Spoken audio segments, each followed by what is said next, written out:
السلام علیکم ورحمۃ اللہ وبرکاتہ۔ ناظرین محترم، میں حافظ زمان رضوی اور آپ دیکھ رہے ہیں Islamic T V YouTube channel.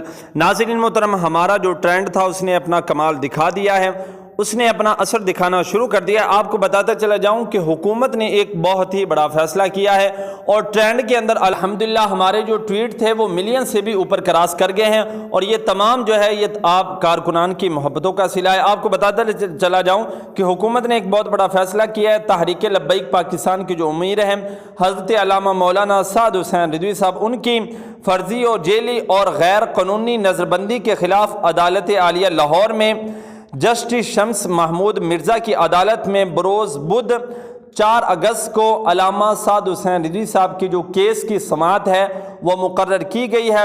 الحمدللہ آپ کو پھر بتاتا چلا جاؤں کہ علامہ سعد حسین رضوی صاحب کی ناجائز نظر بندی کے خلاف عدالت عالیہ لاہور میں جسٹس شمس محمود مرزا کی عدالت میں بروز بدھ کو 4 اگست کو جو ان کے کیس کی سماعت ہے وہ مقرر کی گئی ہے۔ تمام دوستوں سے میری ایک گزارش ہے کہ تمام دوست جو ہیں وہ دعا کریں، اللہ تعالی ہمارے حق میں فیصلہ کرے، اور انشاءاللہ اس حوالے سے جو ہی کہ وہ فیصلہ کرتے ہیں محمود مرزا صاحب تو وہ بھی آپ کے سامنے رکھا جائے گا۔ انشاءاللہ ملتے ایک نئی ویڈیو کے ساتھ، تب تک کے لیے اللہ حافظ۔